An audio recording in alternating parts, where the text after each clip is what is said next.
तो बुलाने जा रहा हूं एक सुपरस्टार, नहीं बोलूंगा झूठ। Put your hands together for Kashif Mahmood. Kashif भाई, सर वेलकम टू अस्ना मनाई। काशिफ भाई थैंक यू। नहीं हो रही सीटी तुमसे अभी भी भाई। काशिफ भाई, बैठने से पहले हमारे शो की रिवायत है कि एक शेर सुनाता है गेस्ट आने से पहले, आने के बाद। वैसे आपकी रवायत बहुत ही खूबसूरत रवायत है और मैं आपको आज एक पंजाबी का शेर सुनाऊंगा। कहते हैं कि आल दुआले फिरदे रहंदे कातिल सोचा सदरां दे। वाह वाह। आल दुआले फिरदे रहंदे कातिल सोचा सदरां दे, दिन दिहाड़े लुट लेंदे ने कर लोकी बेखबरां दे। वाह।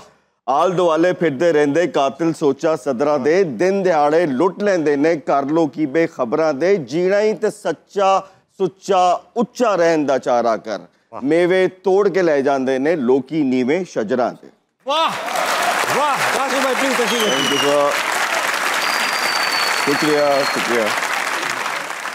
काशिफ भाई वेलकम टू अस्ना मनाए। माशाल्लाह इतनी अच्छी भारी आवाज, इतनी अच्छी ड्रेसिंग, इतने ओवरऑल हैंडसम और टैलेंटेड लोग आज ऑडियंस में बैठे, इनके लिए एक बार तालियां हो जाएं।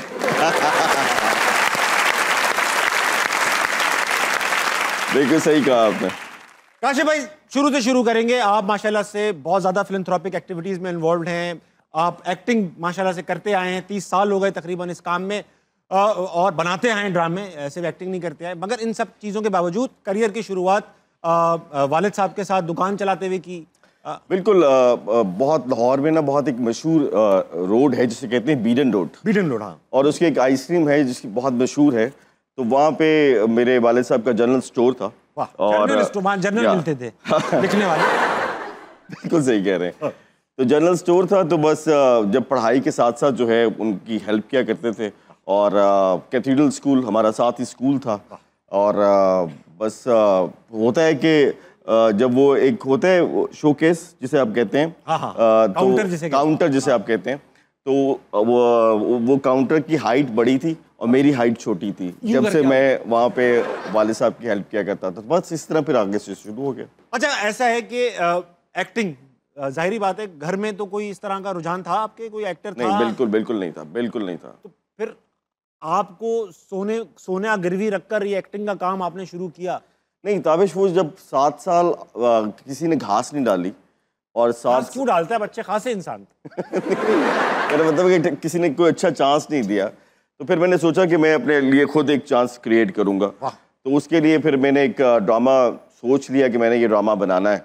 तो वो फिर ड्रामा जब बनाया तो उसके लिए बनाने के लिए बहुत कुछ करना पड़ा। तो उसमें जो है घर और बाकी सब चीज़ें, क्योंकि मैंने प्रोड्यूस किया, उस ड्रामे का नाम आशियाना था। जी। और वो एक बहुत नहीं देखा वो, हाँ, नहीं देखा। तो वो एक लकीली बस ये है कि अल्लाह ने सुन ली और वो ड्रामा हिट हो गया। बस जब वो हिट हुआ उस दिन से लेकर आज तक काम कर रहे हैं। मगर सुना ये कि वो इतना बाबरकत था ड्रामा के, जिस चैनल को आपने इनिशियली बेचा वो चैनल ही बंद हो गया। ये किसने कहा आपको? बात आई है। अच्छा, पीटीवी का फोन आया था। उस वक्त एनटीएम पे जो चला हुआ ड्रामा पीटीवी पे नहीं चलता था। लेकिन मेरा ख्याल है कि अगर बेग साहब वो स्टेप ना लेते तो मेरे लिए बहुत प्रॉब्लम होता। वो ड्रामा हमने दोबारा पीटीवी पे चलाया, उसको मार्केट किया, और फिर जो कर्ज मुझ पे था वो कर्ज उतरा, फिर कुछ पैसे बचे, तो फिर उससे हमने लाइट्स का बिजनेस स्टार्ट कर लिया। लेकिन मैंने ये सुना कि जो ड्रामे का कॉन्ट्रैक्ट पीटीवी से आपका हुआ वो भी बहुत ही कोई यूनिक कॉन्ट्रैक्ट था। आपको खुद पैसे देने पड़े पीटीवी को ड्रामा चलवाने के लिए, गिरवी रखवाना पड़े कुछ। ये इतनी अंदर की बातें आपको किसने बताई? पीटीवी का फोन आया था। अच्छा, बेसिकली वो पीटीवी ने कहा था कि जी ये 2 करोड़ की ना एक गारंटी मिलनी चाहिए कि अगर आप हमारा टाइम, क्योंकि पीटीवी से टाइम बाय करके मार्केट करना था, तो हम तो कंगले थे, हमारा तो कोई पुरसाने हाल था ही। ज़माने में 2 करोड़ रुपए बहुत होते। तो वो फिर मेरा कज़न है, उसने हिम्मत की और उसने मेरा जो है ना सुमैद भट्ट उसका नाम है, आज भी उसका एहसान मेरे सर पे है। तो उसने एक गारंटी दी थी और जब वो साइन करने जा रहा था, कांप रहा था? नहीं, कांप नहीं रहा था। तो जो कॉन्ट्रैक्टर था वो ये कह रहा था कि तुम्हें पता है कि तुम कर क्या रहे हो, कि अगर ये पैसे ना हुए तो तुम्हारी प्रॉपर्टी बेच के पीटीवी अपना 2 करोड़ पूरा करेगा। लेकिन वो शुक्र अल्लाह का, वो उसका 2 करोड़ भी बच गया और हमें भी कुछ मिल गया। बना कितने का था ड्रामा? कोई 22-23 लाख रुपए का बना था। 22-23 लाख के ड्रामे के लिए 2 करोड़ की गारंटी देनी पड़ी आपको? और रिकवर हो गए अल्हम्दुलिल्लाह सब? डेफिनेटली वो ये था कि पीटीवी के टाइम की एक कॉस्ट है ना, वो कॉस्ट उन्होंने जो है ना वो सेव करनी थी।